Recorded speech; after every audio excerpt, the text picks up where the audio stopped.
So welcome everyone to CSIS, for those of you here in person and those who are watching online.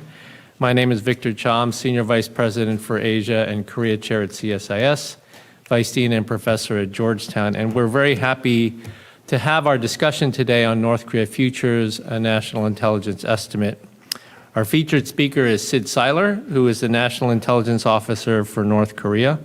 I'll go through his bio in a minute, but let me just say that Sid is a dear and old friend. I've known him for decades, I think, and truly is one of this nation's foremost experts on the Korean Peninsula and North Korea. We work together in six-party talks, and he's one of the few people in the U.S. government that has experience both on the intelligence and on the policy side, which is really quite rare. But let me properly introduce him. As I said, he's the National Intelligence Officer for North Korea, where he oversees the production of coordinated intelligence community strategic analysis on North Korea, while serving as the DNI's senior subject matter expert on North Korea. He assumed this role after having served as the senior defense intelligence expert for North Korea at U.S. Forces Korea.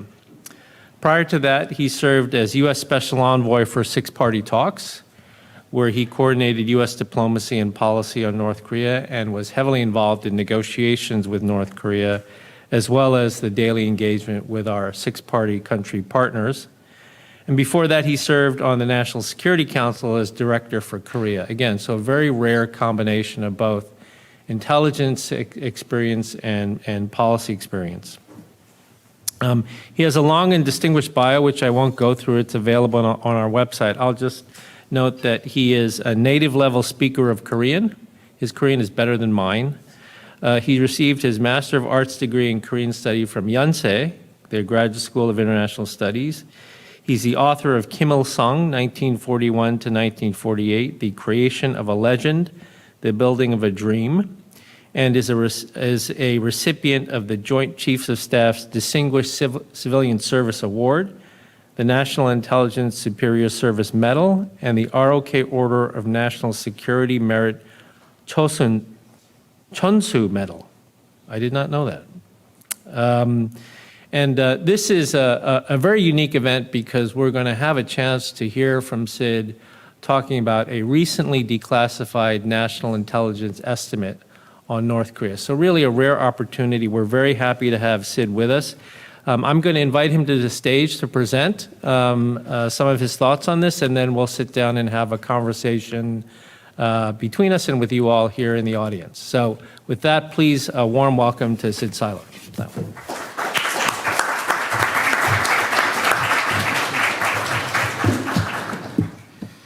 Well, it was by the grace of the facilities team that we don't have a PowerPoint presentation for you, because I contemplated walking through a briefing, but I thought it would be much better. The logistics made the decision for me. Thank you very much for that kind introduction, Victor, and I really do cherish the years we've worked together. I actually have a copy of a Korean newspaper in my office where it's a photo of Chris Hill and Sungmin Soon, with you next to Sungmin Soon and me next to Chris. And it was in the middle of the September 2005 negotiations, right before the break that subsequently led to the joint statement, the six-party talks. But a reminder of how long I've had the pleasure of working with you over the years. Today I'd like to talk to everybody about our recently released National Intelligence Estimate. And the title of the estimate was North Korea, Scenarios for Leveraging Nuclear Weapons through 2030. Although we have a period that covers through 2030, we're looking about a decade or so out. So it's not a hard and fast date, but it was an effort to try to look back and look forward simultaneously, to move away from the everyday, when's the next test, when's the next launch, when's the next pronouncement, to a more strategic question of what does all this mean. In doing so, I'll briefly discuss why the Director of National Intelligence, Avril Haines, authorized declassification under our DNI Transparency Initiative. Briefly explain the intent and value of a national intelligence estimate for those of you who are unfamiliar with the art form. reflect somewhat on the history of the North Korea nuclear program and how that fits into the assessment, define the scenarios that we examined and the drivers for each of them, discuss the key judgments that were found in the estimate, and the relative likelihood of the scenarios we examined, and finally close with some key takeaways before engaging in a Q&A session. First of all, as far as the transparency initiative, the DNI has gone on record several times for a commitment to make the work of the U.S. intelligence community, while protecting sources and methods, more appreciated, more understood by the American public. In a speech before University of Texas at Austin, she said, "I believe deeply the American people should know as much as possible about what their intelligence agencies are doing to protect them, consistent with the need to safeguard sensitive sources and methods." So this release of this report dated January 2023, so it's one of the more recent analytic products that has been released by the DNI, is part of this ongoing transparency effort. And in addition to enhancing the public understanding of the work of the U.S. intelligence community, part of our desire is to elicit opinion, elicit feedback, and begin a process by which we,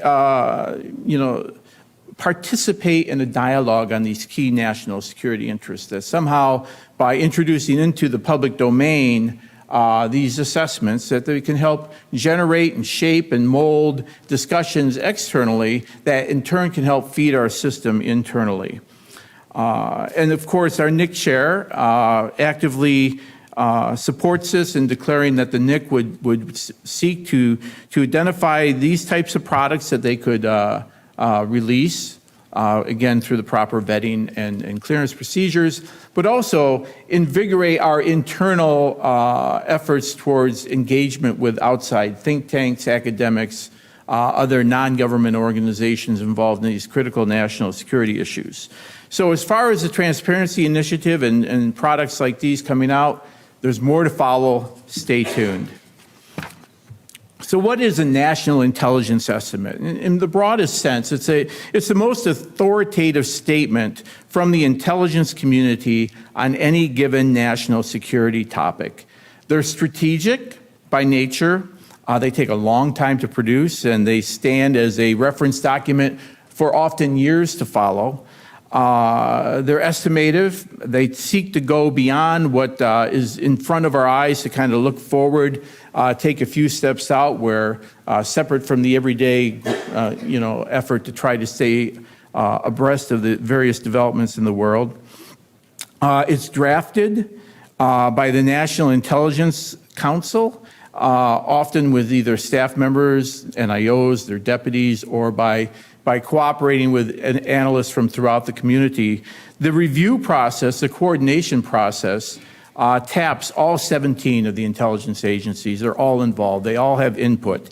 The CIA, DIA, National Security Agency, State INR, Department of Energy, Department of Treasury, all these organizations actively participate either in the drafting, the review, various events that we have to help feed the analysis. We'll hold a simulation. We'll partner with a think tank to have expert speakers come in.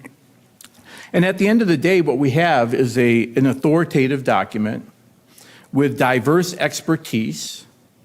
It is a consensus document in that it's agreed upon by the entire intelligence community, but it's a consensus in an inclusive manner so that the varying degrees and the differences are spelled out there so that we don't paper over the differences.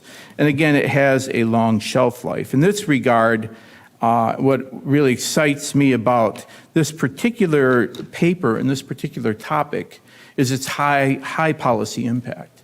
I mean, if you just look at how the North Korea nuclear question has evolved over just the last 2 years. I've been working it since the beginning, literally. I was in Korea in the late 1980s when this issue first broke, but there's dimensions that are unique at each time period along the way, and what we've seen over the past year in terms of how we partner, for example, with our ROK colleagues to ensure that we have the right deterrence for the growing North Korea program. What do we do with an actor who appears totally committed to not denuclearize and unwilling to come to the table? that launches missiles in the middle of the night over and over. And so the policy discussion is well informed by the topics that we have here.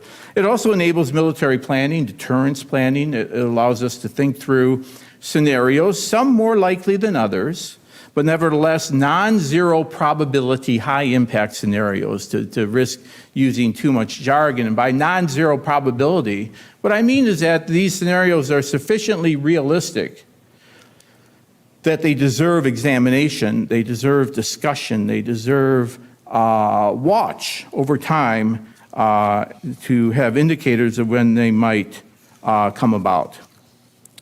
So again, we look at the background of this particular NIE. We're really looking back at 30 years of the development of the North Korean nuclear program. I happen to have been, as I mentioned earlier, in Korea from 1989 to 1993, and I remember vividly the debate back then surrounding the two questions, what and why. The question of what is North Korea seeking? What are they actually doing? Are they just seeking to develop an ability to extract plutonium out of fuel rods? Would they really try to build a weapon? If they tried to build one weapon, would they try to build two?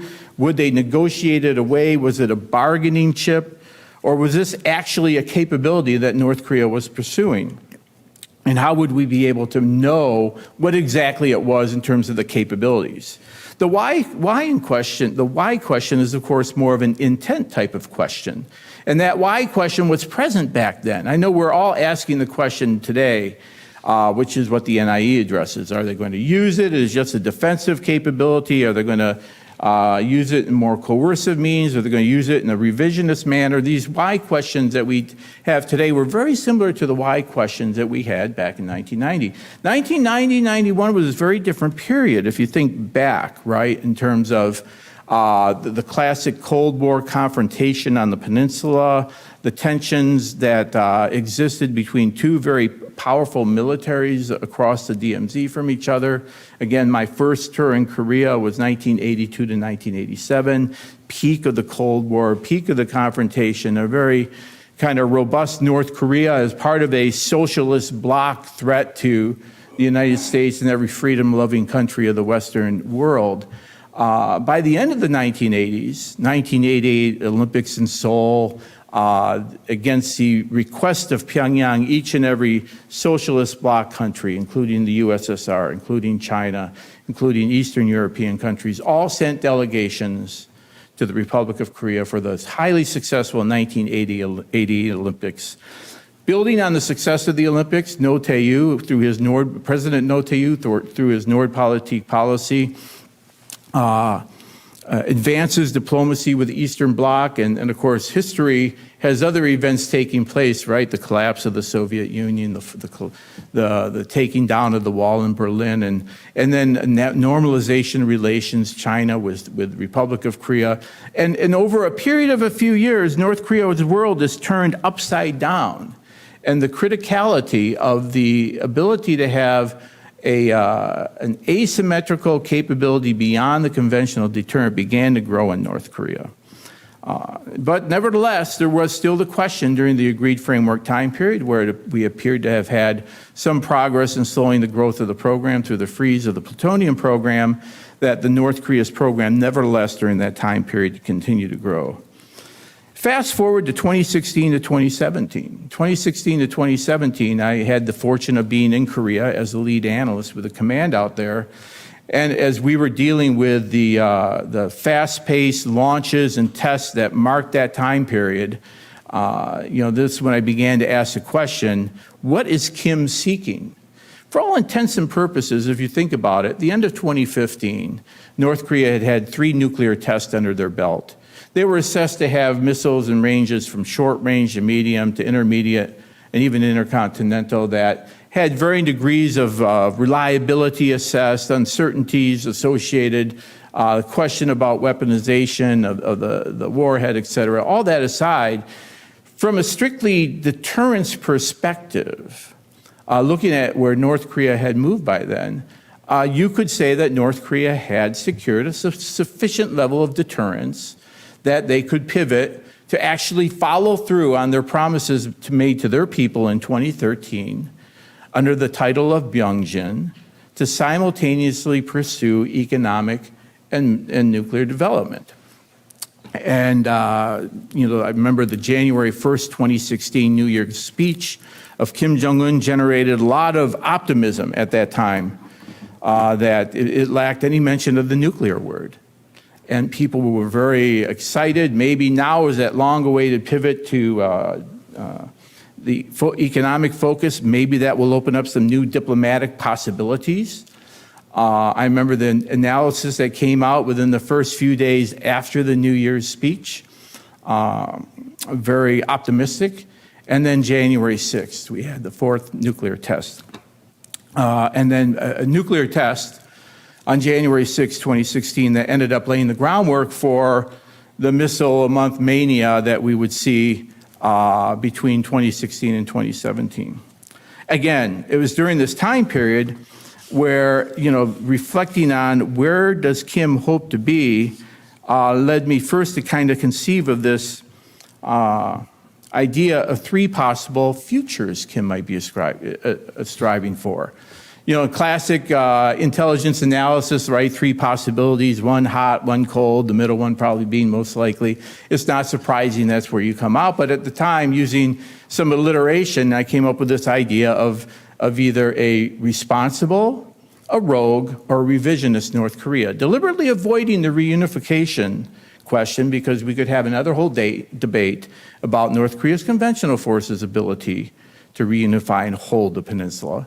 But the idea that Kim might be a responsible nuclear player that eventually starts playing by the rules, gains international trust by not engaging in any type of coercive actions, a rogue North Korea that would continue to depend upon intimidation and blackmail and threats and kinetic, at times lethal actions to achieve limited policy objectives, or a revisionist North Korea that would seek to redefine the balance of power on the peninsula and achieve strategic objectives, maybe short of unification, but that would change the game on the peninsula.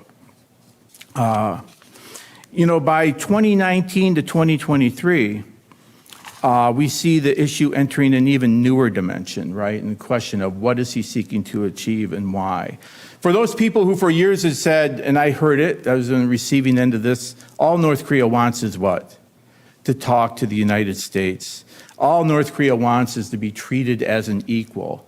Once that they demonstrate an ability to hit the United States with an ICBM, then they could actually have an honest discussion with the United States.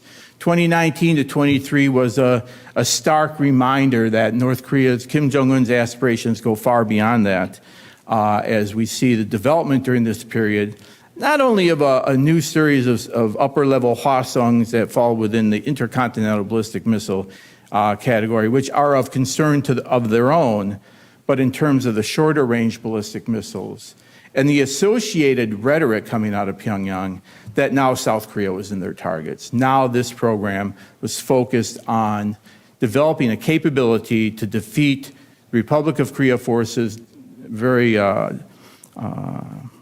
decisively with lower yield nuclear devices that they could employ on South Korea. So that's a long introduction to the estimate itself. But the IC, when we came together and asked ourselves the question, what will North Korea's growing nuclear options provide Kim looking out to 2030 and beyond? As the force grows quantitatively and quantitatively, what are the areas we need to be concerned of? What would be the drivers that would lead them down those paths? And what would be some indicators that North Korea was proceeding down those paths? The alliteration didn't survive, the debate and discussion, but we sharpened and simplified our scenarios to three: defensive, coercive, and offensive. Defensive, coercive, and offensive. Let me give a brief explanation of them before we go into them. On the coercive side, Kim employs threats, including nuclear threats, and possibly limited use of nuclear force to achieve some political objectives, maintaining escalation control by using its nuclear force to deter any alliance response to the provocation. There's a really good definition of the coercive scenario in that when we talk about North Korea, nuclear weapons, and deterrence all in the same sentence, what we often forget is that the actions North Korea is seeking to deter are not sudden decisions made in the middle of night in Washington and Seoul to suddenly cross the DMZ and break an armistice that we've been there some 70 years protecting, but that the deterrence North Korea seeks is an ability to prevent response to its initial coercive, lethal, kinetic actions. So the offensive definition is the revisionist Kim seeks to fundamentally shift the balance of the power through the use of force. Nuclear weapons serve as an offensive option in this scenario, either through their use or threat of use to achieve dominance over the South, achieve a decisive advantage in determining the future of the Korean Peninsula. And then finally, the third scenario is the defensive scenario, in which a responsible Kim adopts a nuclear doctrine that emphasizes defense, abandons coercion as a diplomatic tool, and possibly engages in sincere confidence-building measures. And Kim only seeks to maintain an arsenal necessary to have as a deterrent. So let me walk through the key judgments that we pegged in this report to these three scenarios. First, the IC assesses that through 2030, the coercive scenario, the coercive path, the coercive option is the most likely scenario, potentially including non-nuclear lethal attacks aimed at advancing the North's goals of intimidating its neighbors, extracting concessions, and bolstering the regime's military credentials domestically. For those of you who have followed the Korean Peninsula for a long time, you can see where elements of this, it's almost like North Korea as we've known it for the past 7 decades, only now more encouraged to be more belligerent and risk-taking because of their nuclear capability to deter responses. That might be along the lines of what deterrence theorists call the stability-instability paradox, right? Which is, as two powers achieve some ability to deter each other in the nuclear sphere, one power may feel more freedom of action in the defensive sphere, thinking that escalation to the nuclear level would be such a concern of the counterpart that they would be left non-responding to their counterparts' actions. The IC assessed that Kim, who has relied largely on non-lethal coercive measures throughout his rule, and that's fair when you look back. You consider the 2010 Cheonan sinking, the 2010 Yeonpyeong-do shelling, the provocations before that were all not on Kim Jong Un's watch. And on Kim Jong Un's watch, we've not seen the volume of lethal kinetic provocations that we've seen in the past. But nevertheless, because of his growing arsenal, he may move beyond simply targeted diplomatic and covert actions into more aggressive means to increase the military tensions on the peninsula, to use escalation to achieve concessions favorable to his objectives. Now, what would drive him to this? Now, for each of these key judgments, I'll talk to some of the drivers. First of all, and it speaks to what would motivate him toward that, what might we see prior to it, and what would why would we even believe this is a possible scenario? What does he get out of it? What does he get out of coercive actions? When I engage people on this topic, whether pegged to the NIE discussion or not, often the question I'm asked is, why do you think that North Korea would do this just out of the blue? What are they seeking to achieve? And that's a very valid, legitimate question. First of all, one of the drivers for the coercive assessment, which again the IC found most likely, is that Kim will remain confident that coercion yields political economic, or military benefits. Now, Kim has shown some flexibility, and we know that he will tailor his actions and his limited interest in diplomacy to match changes of leadership in both Seoul and Washington. And so we may see periods of more aggressive behavior, periods at which the aggressive behavior goes away, but the fundamental framework is still there and doesn't really change. Because in this scenario as well, Kim is measuring the potentials for diplomatic and economic blowback. And when he sees diplomatic and economic blowback manageable, he's more inclined to engage in these actions. And part of that is also confidence that the military escalation risk appears containable. As you look at provocations over the history of North Korea, one thing that we see often is that these provocations tend not to escalate out of control like one normally would think, right? When you look at how tense the peninsula is, they're even going back to the more intense days. I was in Korea in 1982, for example, when Special Operations Forces went to Burma and sought to assassinate President Chun Doo-hwan and his cabinet, and killed a large number of senior cabinet officials. But, throughout the process, as we watched how North Korea was postured on the ground, how it was watching how the United States and Republic of Korea would respond, it was clear that they were seeking to control the potential for escalation so that in every provocation North Korea engages, it feels confident has escalation control. And finally, that Kim is accepted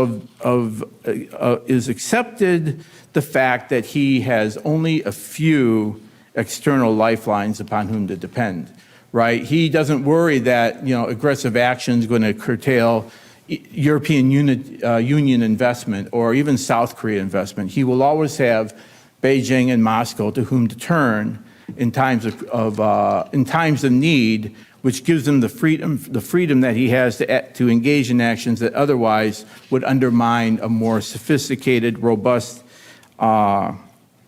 diplomatic engagement with the outside. 2018 is a fascinating case study when you think about it. Again, I was on the peninsula trying to understand what was unfolding in terms of the diplomacy. And having been there in Korea for the 1991-92 thawing with high-level prime minister level talks at the time, how far they were able to get and how it all kind of collapsed and returned to a status quo ante. Again, having been in Korea 1999 to 2002, watching the summit between Kim Jong Un and Kim Dae-jung, watching the improvement in ROK, DPRK relations during that period, and then also the flurry of activity toward the end of the Clinton administration, being able to accompany Secretary Albright's delegation to Pyongyang, experienced it firsthand.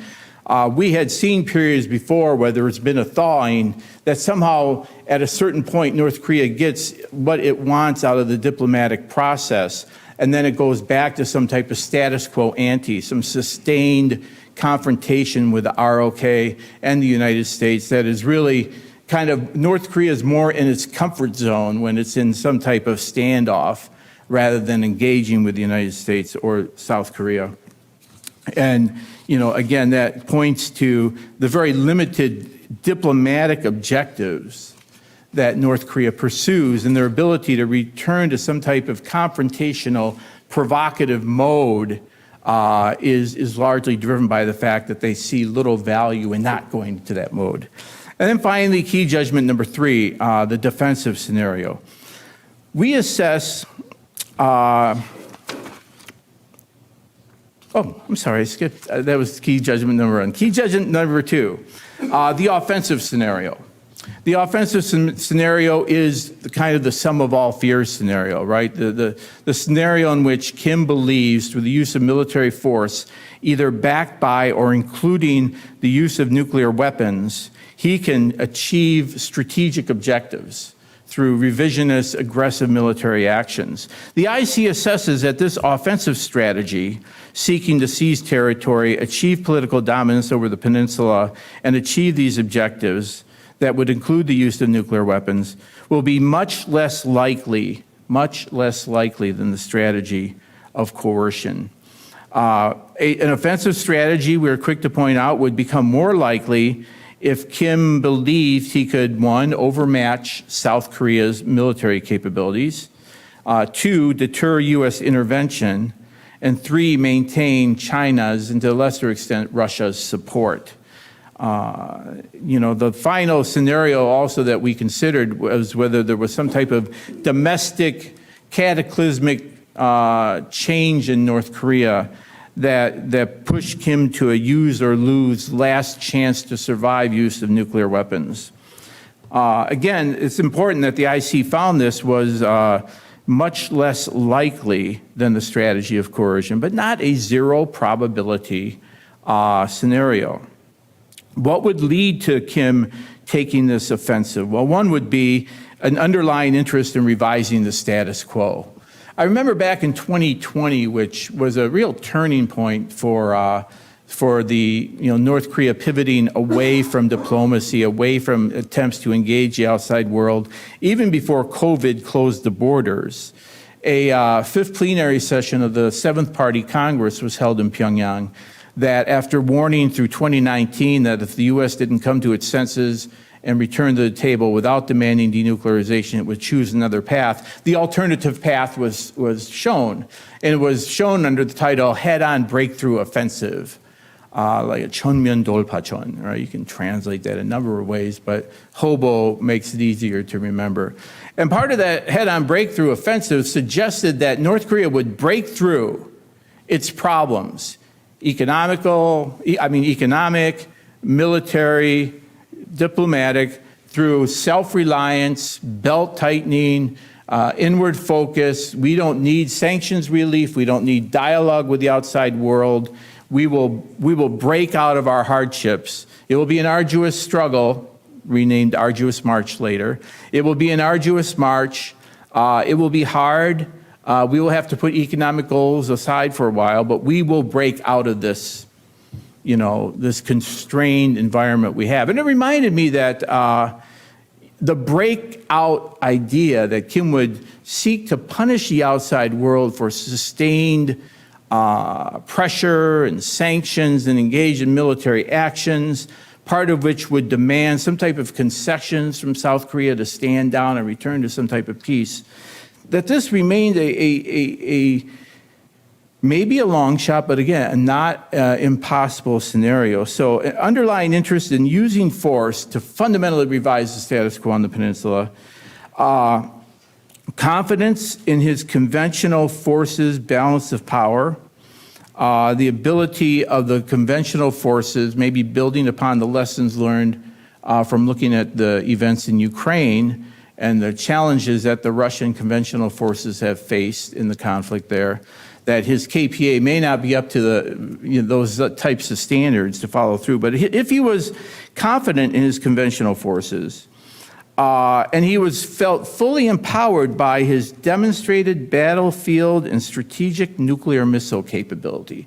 In other words, these capabilities would have moved from the mere R&D to the demonstration, to the fielding, to the development of a doctrine, to the training phase, so that what you have is a growingly credible nuclear force. That's what makes some of the exercises last year, which seek to portray tactical nuclear weapons as deployed, training, rehearsing targets, South Korean air bases, in a way that seek to establish that they were moving in the direction of the fully demonstrated battlefield and strategic nuclear missile capability. We will always have how North Korea portrays that on one level. We will have, on the other hand, our perception of how credible those portrayals are. But what's perhaps more important is Kim's own perception about whether those forces are up to the task. A now or never use crisis remains a possibility. And finally, the idea that somehow the United States is deterred and that from intervening in such use scenario, and that Beijing and Moscow will not oppose. Those are long shots, but those are parts of what we assess to be Kim's calculation. Key judgment number 3 addressed the defensive. The defensive, like the offenses, was seen to be very unlikely. compared to the coercive scenario. It's very unlikely North Korea will follow a defensive strategy characterized by foregoing nuclear-backed coercion and more escalatory aggressive actions such as kinetic attacks. A defensive-focused North Korea would still continue to test, produce, and field missiles and nuclear weapons. We might even see periods of lessening of tensions on the peninsula. But again, we felt it very unlikely that Kim would forego the very coercive options that his nuclear arsenal has provided. Again, what I haven't mentioned, one of the drivers here is, incredible cost, incredible investment. Would Kim be looking on a return on investment? Why is he spending the amount of money that he's spending on missiles and nuclear weapons? Or, North Korea doing this over the course of 3 decades in the absence of an imminent existential threat. Now, that assertion runs counter to North Korea propaganda. And we know what the propaganda says, right? Look at Iraq, look at Hussein, look at Gaddafi. We don't want to meet that same fate. The U.S., at the drop of a hat, invades whoever it wants to. In reality, just the mere fact that they developed these weapons over the course of 3 decades is proof itself that even to North Korea, it was not an immediate, urgent, existential threat that was driving this program. So then you have to ask yourself the question again, what is the driver behind a program that has come at such great expense to the DPRK and its people? So the key takeaway, again, the NIE considered 3 scenarios of how Pyongyang could perceive value and the purpose of a growing nuclear arsenal through 2030. We assess that the coercive path is probably the most likely going forward, that Kim will most likely employ a variety of coercive methods and threats of aggression to seek progress toward achieving his national security policies. He may be willing to take greater conventional risk, believing nuclear weapons will deter an unacceptably strong U.S. or ROK response. We assess Kim is unlikely to use nuclear weapons unless Kim believes his regime is in peril and that he cannot achieve his strategic goals using conventional or chemical means. And as mentioned earlier, much less likely that Kim will choose the offensive path at this time, in which he seeks to use force to include the possible use of nuclear weapons. And we judge it very unlikely Kim will seek to use his nuclear arsenal solely as a deterrent.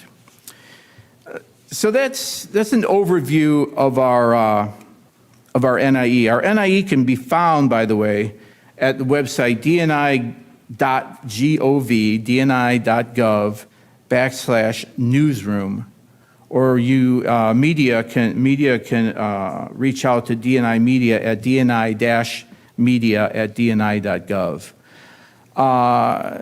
This is a North Korea that Kim Jong Un has demonstrated high risk tolerance. As you look at the pace of these launches, and particularly over the past few years, he seems to have high risk tolerance and continues to thrive on tension and conflict with the outside world. His behavior since 2019 shows no interest in diplomacy. It's troubling because we have 2 consecutive U.S. administrations and I believe a standing desire by ROK, whether it's a progressive or a conservative government, to have a dialogue with North Korea. And Kim has shown over the past few years no interest whatsoever. Kim is growingly confident that regime change is not likely an option for the outside, and so his confidence in the path that he's taken remains strong.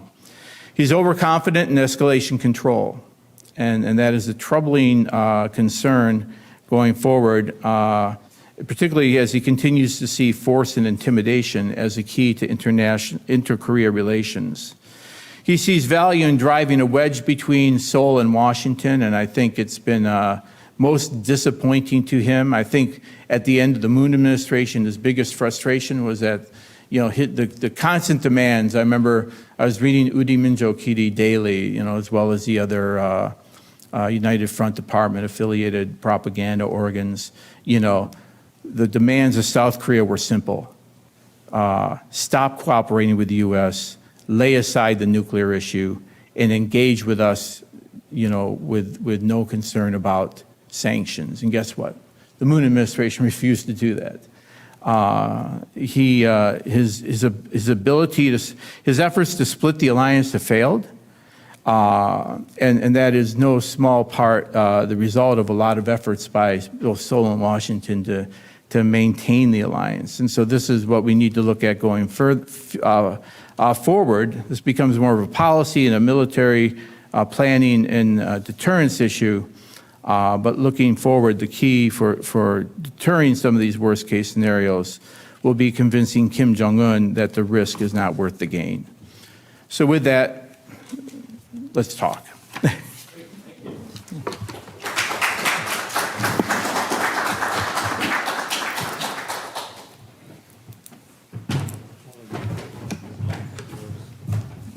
Which one do we flip it on here?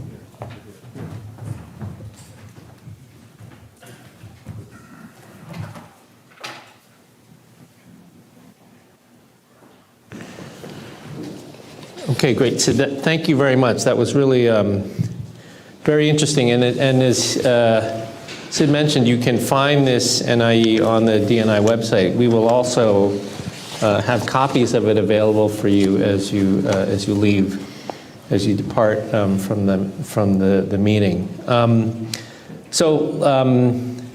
Really very interesting. And I wanted to start out by asking more about this transparency initiative on the part of DNI Haynes. You gave us a little bit of a, can you say more about like what motivates this? Is this in part a response to disinformation that we're seeing being put forward by like other countries like China and Russia? I mean, what is the initiative behind? What is the sort of the goal behind this transparency initiative? Well, I think, as the steward, as it were, the voice of the intelligence community, Director Haynes is very committed to demonstrating to the U.S. public both the integrity and the quality of the IC products, the work that we do, and the insights we're able to provide, and the fact that our policy is based upon some expert, well-informed, well-discussed, at times caveated, at times maybe excessively nuanced. I look at Beth, since she's also another professional, has seen this from the top levels, but that this product is appreciated by the U.S. public. And it also helps inform the public debate on some key national security issues. And in that regard, the more exposure we have to the outside, the more that we are able to interact with all these centers of excellence. CSIS is just one of many, so that it becomes a two-way conversation. And we'll feel our way going forward as far as, what products have the greatest impact. There's a lot of, as I look at the handout today, which is our key judgments and a graphic that kind of helps define the scenarios, I'm thinking you don't see the full, X-page document and all the argumentation that went into it and all the evidence that went into it. So there'll be limitations to that, but I think, the whole process begins with that commitment to transparency, which is what we've seen from the director. And it's a change from the past for intelligence officials, but I think it's very realistic given where we are in terms of the debate on some of these issues. So part of it is about, as you said, explaining to the American community, these are the things the type of work that we do to protect the American public. How do you think others see it? How do you think, for example, the North Koreans would see an NIE like this? On the one hand, you could say, well, I mean, should we be letting them know how we think about these things? On the other hand, you could also say this could actually have a stabilizing effect in the sense that it reduces the chances for miscalculation, misperception, perhaps overconfidence, as you said, right? These sorts of things. So. Yeah, well, that would be a positive impact, wouldn't it? That somehow by being transparent about what we know about each other, we're enhancing our mutual understanding. That, you know, similar to the argument that was made by Ankit in terms of, you know, when he talked about in your last session with him, it was impossible to say in the podcast about the value of a military satellite potentially being that North Korea would have better situational awareness of the deployment of U.S. and ROK forces, so that in time of increased tensions, they would know or not know whether we were mobilized for some type of action. So transparency can build trust. Transparency can also, you know, strengthen our ability to counter what Kim Jong Un is trying to do. It's kind of a, we know what you're up to type of presentation. So in that regard, I think there's a little bit of both. But I think the stabilizing effect and the fact that we're able to have this discussion. I think, again, as I mentioned, the timing of this, I know Marcus, you know, my predecessor had been thinking about these issues early on. It took a long time to get this through the process, but it hits the presses in January of this year, and it's just perfectly suited to feed all the extended deterrence discussions. And as you know, we talk about the question about, is North Korea deterred? How do we prevent the revisionist scenario? First of all, do we assess there is a revisionist scenario? I think, you know, it's a scenario you can't ignore. And if it is possible, what are the things that might lead to it? And how do we deter it? That's a public discussion that I hope that through our paper and how people respond to it, we'll see CSIS and other such organizations hold follow-on sessions that are maybe related to that. Yeah. I mean, just on the transparency initiative, I mean, I think for us on the outside, it's a real service. I mean, it really helps us to understand how the community thinks about an issue. Some of the things that the administration has done on the North Korea side, for example, releasing the imagery on the arms shipments to the Russians, those sorts of things I think are very, very helpful and very useful for certainly shaping the public narrative. But for experts like us, it also gives us the opportunity then to use our own commercial satellite imagery to start looking in based on date stamps. So that sort of thing I think is extremely, extremely helpful. Let me ask you, so this is NIE on North Korea. It renders certain judgments that I want to talk about, but in your experience, and you've been part of many of these processes, how, like, to the extent that you can talk about, how would you compare this NIE with other NIEs on North Korea in the sense of the overall judgments? Do you see a general consistency in sort of the way we've assessed North Korea's objectives over the years, or are there real breaks in the way we've thought about this? I think there's a general consistency that has evolved as, you know, our confidence level in the state of the capabilities has grown. Again, thinking about the debates we had in the early 1990s about, you know, the reprocessing run that may have produced 1 to 2 weapons worth of nuclear material, and the debate over whether that would be even weaponizable. The debates that we had over the highly enriched uranium program, you know, that kind of began with Jim Kelly's, Assistant Secretary Kelly's visit to Pyongyang in October of 2002.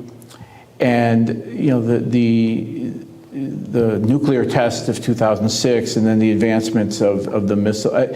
You know, as with each of the 4 major negotiating periods with North Korea, and you might categorize them as agreed framework, 6-party, maybe minor versions of that would be the Leap Day understanding, and of course what President Trump sought in the negotiations in Singapore and Hanoi. With each successive negotiated engagement, our confidence that North Korea was unlikely to denuclearize because it was not, coming forward on its undeclared aspects of the program, shaped our thinking about what direction this threat may head. But again, that's why I opened my session talking about the 1990 debate I remember on the ground in Seoul at the time of the first real nuclear crisis. And it was pretty straightforward. North Korea seeking the capability to dominate South Korea that it had enjoyed, if not for the U.S. support. But on a north to south conventional comparison, North Korea had, a clear force advantage up until, the collapse of the Cold War structure, the inability to fully, robustly equip, train, maintain their forces, that it was clear what they were seeking to do with this nuclear program, which was establish dominance on the peninsula. You will always have the question of what's next. Our paper, I think, in that regard, as far as an NIE go, is the first to kind of project that far out what these capabilities might mean. Mm-hmm. We haven't talked much about the particular specific capabilities today, and I refer people back to Ankeet's session we do. I thought he did an excellent job at a great broad overview of the program. This is more intent focused in that regard. Mm-hmm. Mm-hmm. Have you done an NIE on Kim Jong Un? Well, I mean, clearly the intelligence community has focused on Kim Jong Un for ever since we knew he was a candidate to replace Kim Jong Il, and of course in those early days following the December 2011, right? 2011 death of Kim Jong Il. He's been an individual who's been well examined and well considered, and there's some interesting insights that one can have when starts to think about how he's uniquely different from his father and his grandfather. But the principles, the framework, really hasn't changed much in terms of what North Korea is, in terms of the nature of its system, its self-selected isolation from the outside world, its projection of a constant state of conflict with the outside world to justify its authoritarian controls at home, its limited interest in improving relations with the Republic of Korea or the United States, and its attempt to use bloc politics right now, probing what perhaps a new world order with Russia and China as an alternative bloc. These are constants we've seen over the course of time. There was, when we think about the transitions from Kim Il-sung to Kim Jong-il, Kim Jong-il to Kim Jong-un, there were always, at the beginning, at least in the expert community on the outside, there was always this initial period where new leadership, perhaps new direction, more reformist than the previous generation. Some of that existed with Kim Jong-il, and all that speculation also existed with Kim Jong-un. To the extent that you can say, did the IC community sort of track with the expert community in those views? And then, because the expert community, everybody clearly self-corrected after he started knocking off his family members. And so, yeah, it's interesting. Imagine, it's a counterfactual, but if Kim Il-sung, the power handoff from Kim Il-sung to Kim Jong-il took place during the Cold War, right? I remember when Kim Il-sung died in 1994, the reason that we could have potential optimism that somehow Kim Jong-il might be different, right? That he's not, take the country down a different path, was because we were watching a world evolve where leaderships, socialist dictatorships were being tumbled, and leaders in the post-Cold War era were having to choose different paths. So it wasn't surprising that we would have just figured North Korea was the next country to change once Kim Il-sung died. I think in 2012, the 2011 period was interesting because, as you know, I was at the NSC as a Korea director at the time, deeply involved in the diplomacy that began in 2011. Meetings in New York, July 28th, 2011, and then we met in Geneva. And we were going to meet in Beijing. We were all set for the trip when word of the death of Kim Jong Un came, and we just canceled our plane tickets, and we figured we would have to wait a while to see when and how the North would reach out, and they surprised us and reached out to us. I think people characterized the administration at that time of being overly naive about prospects for Kim Jong Un and change and differences. I would say, being of an analytic mind, I'm saying let's test this guy, right? What's the harm? And that's the beauty, I think, of the Leap Day understanding, was that it was an attempt at moving the ball forward with the DPRK in the Kim Jong Un era. Navigating a path back to six-party talks that momentum had been lost in 2008, 2009. And Kim Jong Un walked away. He was not interested in it. Right after agreeing to the deal, he violated it with the Taepodong launch on April 13th of that year. And then efforts to try to pick up the process after that were just rejected by North Korea. President Obama is reelected. They meet President Obama with another Taepodong launch, another nuclear test, and we go in a period where I become the special envoy for talks with North Korea at a time when we don't have talks with North Korea. And at that time, what did I say about Kim Jong Un? I said the most important thing we need to know about Kim Jong Un is he's North Korean. He is a product of, he's restrained by, he benefits from, his regime is dependent upon the system as it exists. So expecting a major change and deviation from that behavior, there's a degree in which you can be optimistic and we can posit questions like, could this be different? But I don't think there was ever a time where we were overly confident or overly optimistic, either going from Kim Il-sung to Kim Jong-il or Kim Jong-il to Kim Jong-un, overly optimistic in a way that we committed some policy blunder, or we missed an opportunity, or we gave something away thinking it would work when it ended up not. I just don't recall that having happened. Okay. Going to the NIE specifically, they're looking at the language of it. One of the findings is that this view that North Korea will, I think the words that are used, will continue to support coercive diplomacy, right? Will continue to support a sort of coercive diplomatic track. So I guess the question there is then, is the NIE basically saying this is the status quo? I mean, that this is the status quo that we've seen this coercive diplomatic practice before. We will continue to see it in the future. Their capabilities will change, but they'll still stay mostly non-nuclear, right, in terms of this coercive diplomacy. So two questions. One is that sort of where the NIE is essentially saying, so it's the status quo. That's sort of our judgment. It's the status quo. And then second, it's the status quo, so we're familiar with it. In addition to that, it's non-nuclear. So we shouldn't be that work, like we did all this work on the Washington Declaration, on the nuclear, the NCG, all these sorts of things, concerns from the South Koreans about extended nuclear deterrence. But this NIE, if anything, should put them at ease, right? Because it's saying that North Korea is going to be coercive, but it's going to largely stay in the non-nuclear realm, unless there's something that's very threatening to their regime.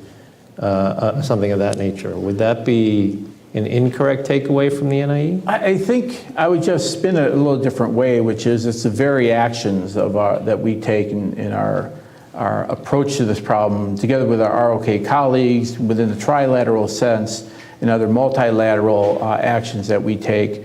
It is that commitment to the defense of the Republic of Korea and the credibility of the U.S. Security assurances that prevent Kim from probing more aggressive actions that could be potentially regime ending. And in that regard, this is just your classic deterrence dilemma, which is you can never take anything for granted, right? It's a never-ending task. And it's not one that we should begrudgingly say, oh my goodness, we have to have another this or we have to have another that, but rather what we've been doing for 7 decades to keep peace on the peninsula with a belligerent and destabilizing and at times reckless conventional threat of North Korea. Now we simply have to evolve it in ways to ensure that North Korea does not believe, for example, if we could have a Cheonan 2, right? If we could repeat what happened back in 2010, that, because we're so intimidated that any potential response to that might lead to a nuclear use in North Korea, that we sit and do nothing, right? And that we continue to demonstrate that the alliance is strong. He cannot drive a wedge between us. And this is the work you did when you were Asia director, the work I did when I was Korea director, administration after administration showing our commitment to the Republic of Korea is why, the status quo makes it sound like it just is what it is, and if we did nothing, it would not make any difference. I don't think that's what we meant, but the fact that we do things like the Washington Declaration, the fact that we demonstrate our commitment is what reminds Kim Jong Un there's the cost far exceeds any potential benefits. And that will be, I think, the task going forward in terms of how you have this discussion internally and externally, think tanks, games, simulations. What deters North Korea? What is Kim thinking, and how can we shape? What type of suasion options do we have? There's a lot of continued work on this issue that I hope, and the intent of pushing this through the Transparency Initiative would be that it could set a framework for discussions on this going forward. Okay. The other thing in terms of the language of the NIE, it does say North Korea will consider increasingly risky coercive actions as part of this coercive diplomacy track. Like what would that be? You mentioned Cheonan 2, right? Cheonan 2, but like what are the sorts of things that come to mind when you think about that? Well, it's interesting because it's a continuum, right? And one of the challenges that we faced in trying to carve out, here are this is what a defensive, peaceful North Korea looks like. This is what a coercive, provoking North Korea looks like. And this is when you're into the revisionist area. It is a continuum, and maybe there's a place at which you're at a level of danger and risk where Kim doesn't appear to be interested in escalation control. In fact, he's deliberately escalating. But then there's a range of activities in which Kim is probing alliance responses, perhaps. Cheonanham, Yeonpyeongdo shelling, or even the landmine incident of August 2015.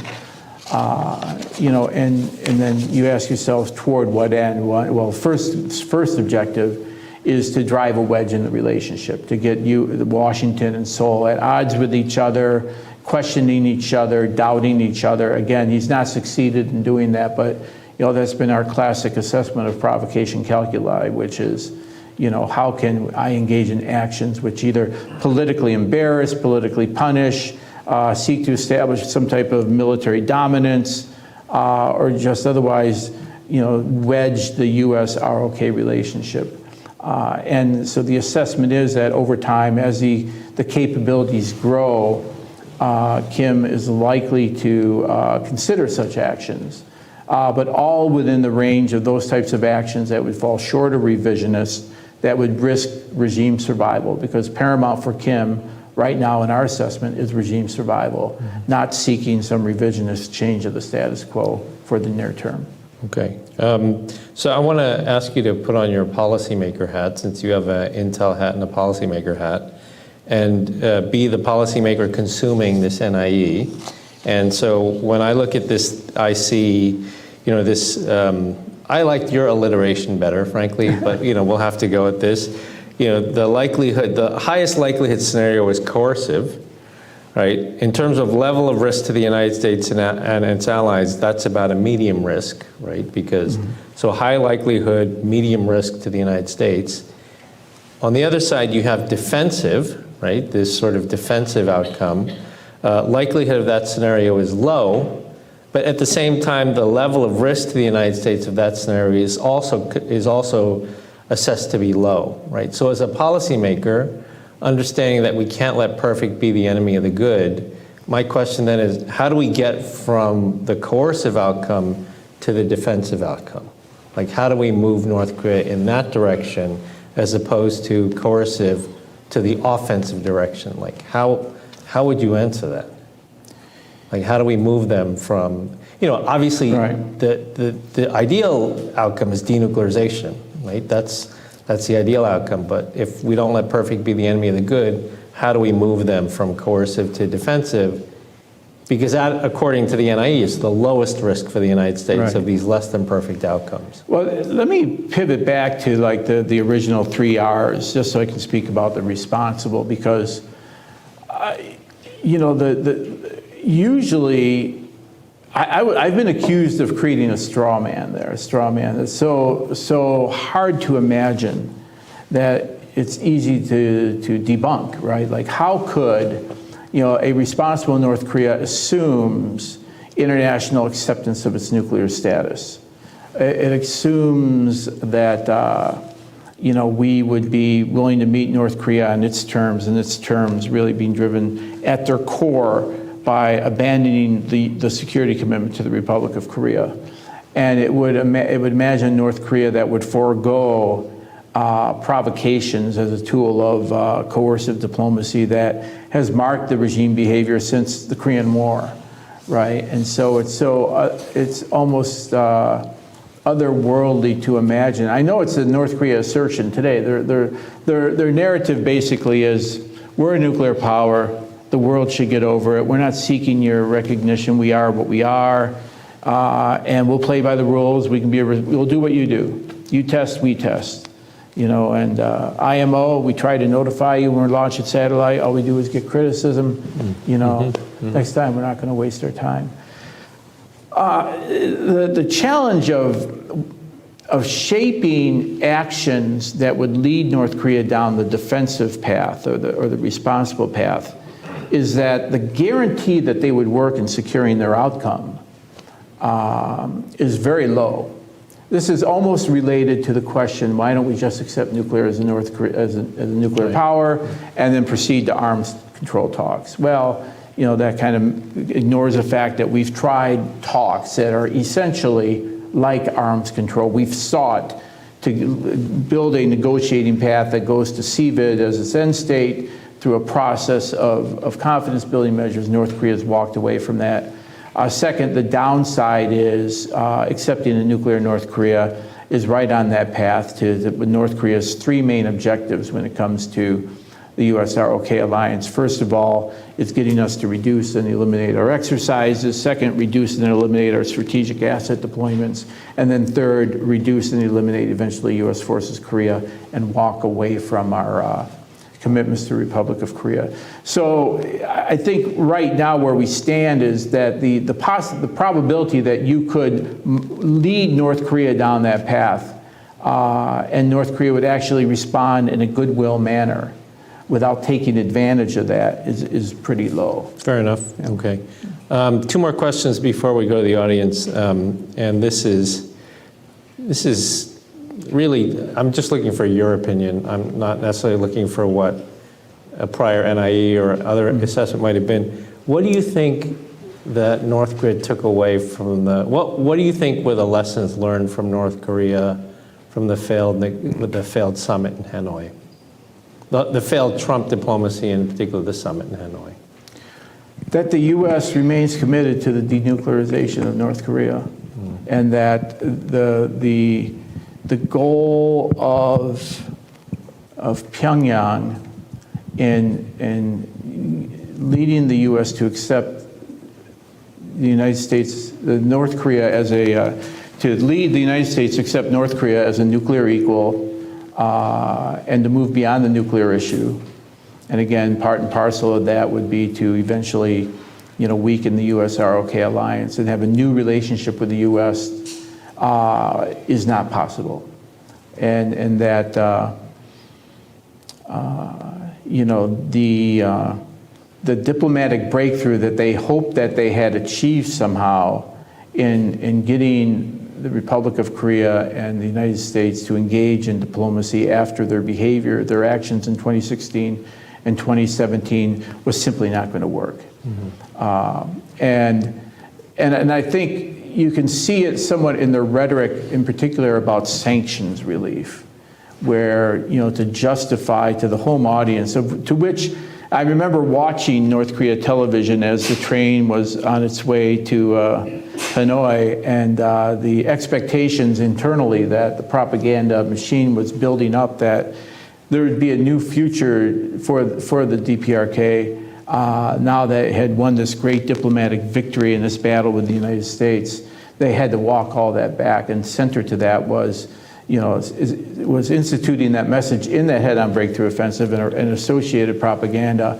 We're not looking for sanctions relief. We are not looking for help from the outside. Anybody who looks to the outside is a traitor, and they're missing the point. We will get through this with self-reliance, and that the value of diplomacy with the Republic of Korea or the United States at this time, with their absolute refusal to talk about denuclearization, is simply not going to gain them anything. I think that's the lesson learned. That could be why we're not seeing right now a responsiveness to our repeated goodwill calls to resume talks. Yeah, I mean, it seems like we've heard from different Biden administration officials about all the efforts to reach out to North Korea, scores of efforts to reach out with no response. A lot of that could be a direct result of the fact of the lessons that they learned from Hanoi, I think. Last question, Sid, and again, I just asked for your personal opinion on this. What are the lessons that you think North Korea is learning from the war in Ukraine right now? Well, that's a great question, because, you know, not only the actions of Russia, the response to the Ukraine people, and the international response of all must be having a profound impact on Kim. You know, the first one is that you know, the Ukraine people did not give up early on, and so any idea that, you know, in contemplating more revisionist actions that he could, you know, lead Seoul to quick capitulation, hopefully are coming into question there. You know, the second is you know, the limited value of you know, missiles alone to break the will of the Ukraine people is profound as well. The international community is rallying together to help support Ukraine is a good reminder that Kim is not in a one-on-one fight with South Korea or even a one-on-two fight. You know, he faces a multilateral challenge should he go down that path. You know, I think beyond that, you know, maybe some elements of military tactics, military readiness, the limited ability of, again, missiles to achieve what conventional forces on the ground might otherwise do. And of course, we hope that he learns the lesson that the military bluff won't work. And that discourages him from thinking that he could make a similar type bluff, or heaven forbid, make a bluff and follow through on it. You know, more to follow in terms of watching how the conflict progresses in the coming months, and how North Korea responds is something we need to watch going forward. Great, thanks. Okay, we have a little bit of time left. I thought we'd open it up to the floor for questions, so please raise your hand and identify yourself. So we'll start with your predecessor. Right, thanks, Victor. This better be easy. Do we need a mic for the people online, so, yeah. Victor, thank you very much. Yeah, Marcus Garlauskas. So Sid, first of all, let me say congratulations on two fronts. Number one, getting this across the finish line, getting the community to agree on it, and then secondly, actually being able to unveil it in this very public manner. I mean, it's outstanding. It's really heartwarming to see. And I think for those who have not been a national intelligence officer, it's really hard to understand how very difficult it is intellectually, bureaucratically, interpersonally to get one of these things published. So really congratulations, Sid. It's quite an achievement. So I wanted to address something that's sort of an elephant in the room for the time frame of the estimate, and that is there's a lot of discussion, prevailing wisdom, that there's going to be a military confrontation between the United States and China in the coming years, right, in this overlapping time frame.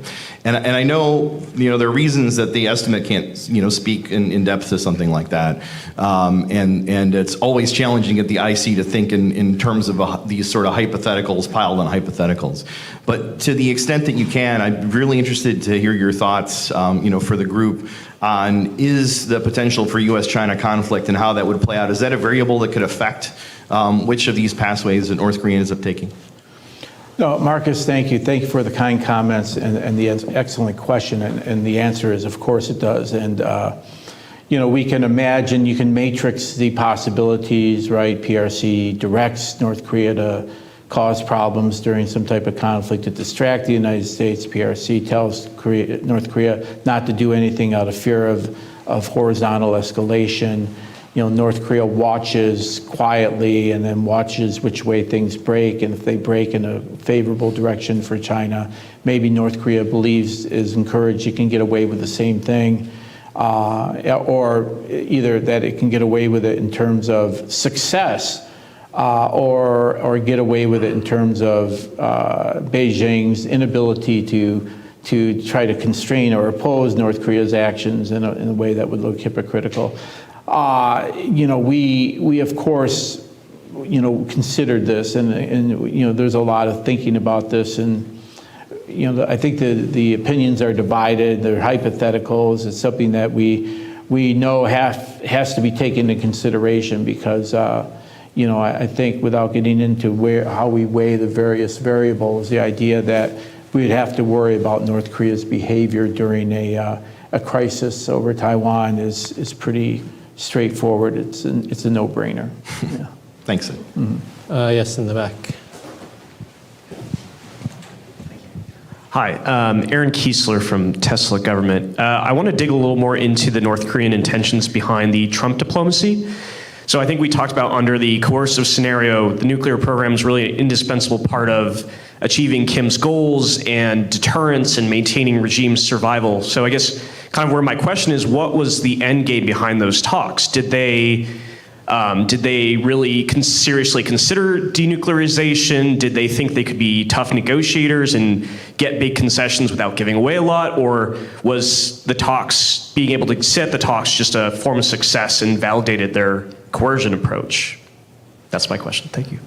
No, one of the things that we note in the coercion approach, and I emphasize this a lot, particularly when we talked about the 3 R's and the rogue approach, is that it would be marked by periods of diplomacy and calm and responsible behavior, and then shifts to outlandish, outrageous, troubling, potentially revisionist behavior.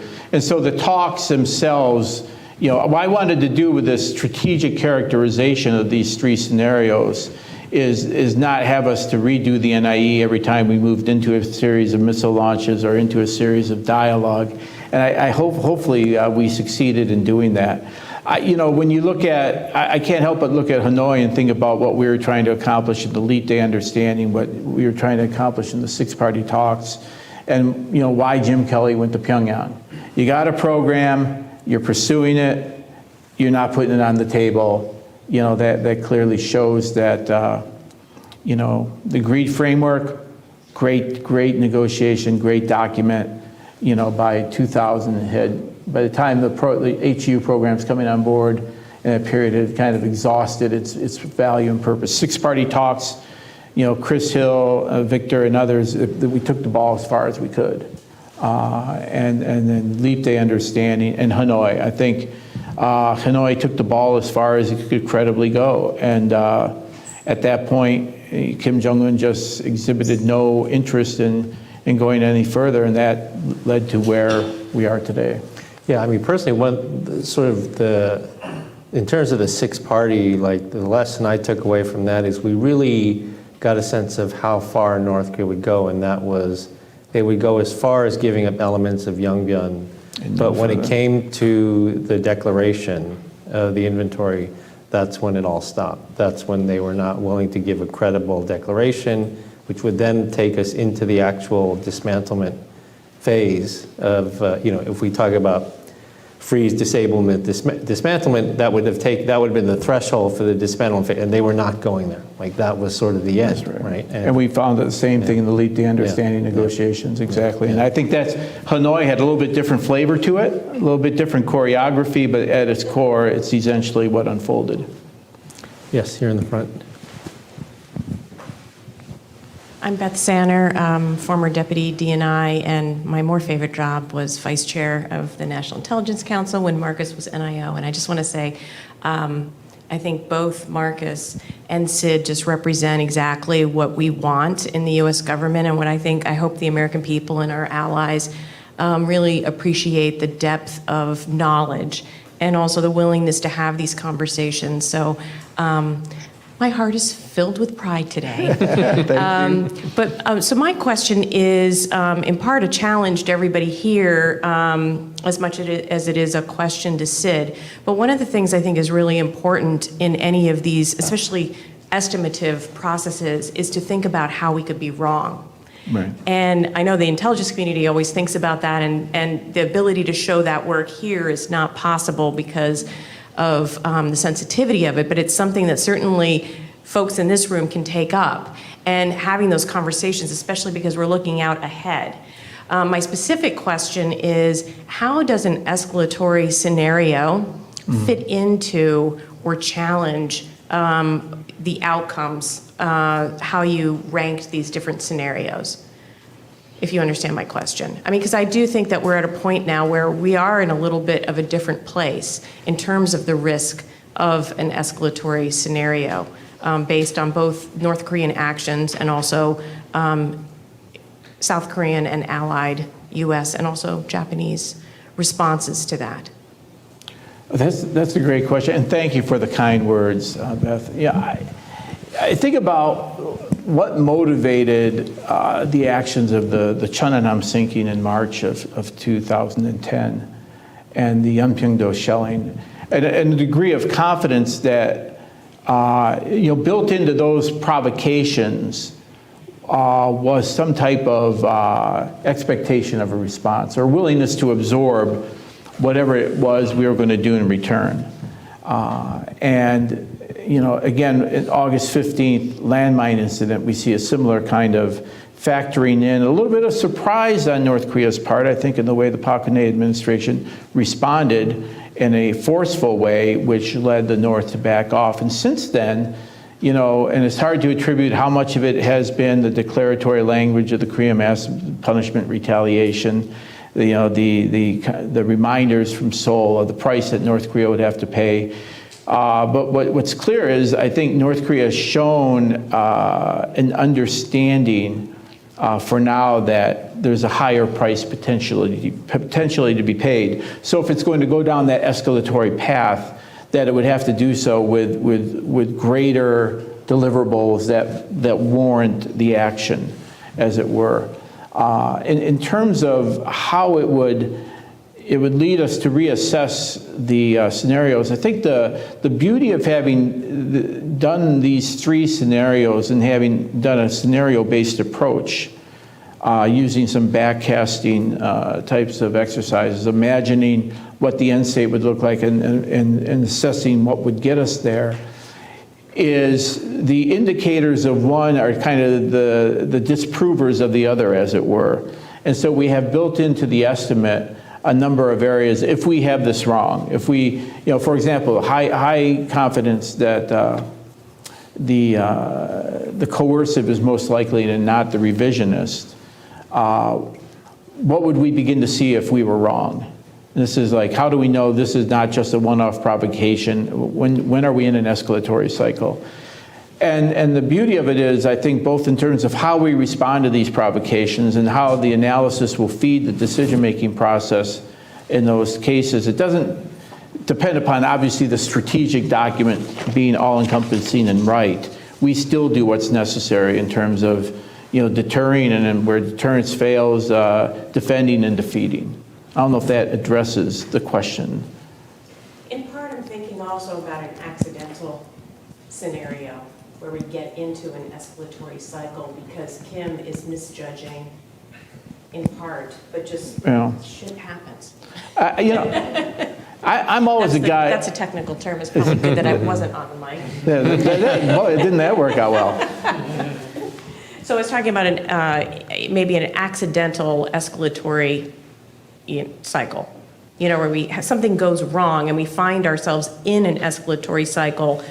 How does that affect, whether we stick on these scenarios? So that's the downside of having a guy who's worked this issue for 40 years looking at this, because I've seen it. I've seen it all before, and what I see is North Korea, neither side wants war. And the types of actions that we see, we have 70 years of practice at something not every nation with adversaries has, which is two sides facing each other, watching each other, knowing how to judge each other, know how to look at everything from force deployments to aggressive actions, and knowing where that escalatory risk lay. And having been in the sit room at the time of the Yeonpyeong-do shelling or the Cheonnam sinking and all the meetings we had after that, a degree of confidence that neither Korea wanted to escalate. So I'm pretty optimistic when it comes. Some people accuse me of being too optimistic. That's fine, because we have mechanisms that are all designed to worry a lot about this. For me, I just don't see unintended escalation as the biggest risk on the peninsula. When we see this type of behavior from North Korea that goes beyond what we've seen in the past, it's intended escalation. Thank you. Great, thanks. Unfortunately, we're out of time. I want to thank, first I want to thank DNI Haynes for the Transparency Initiative, and I want to thank Sid for coming here and briefing it to CSIS. Thank you all here, as well as the audience online, for joining us. Please, there are copies of this that will be available to you as you leave, if you're interested in taking one with you. And please, warm thank you to our speaker. Thank you.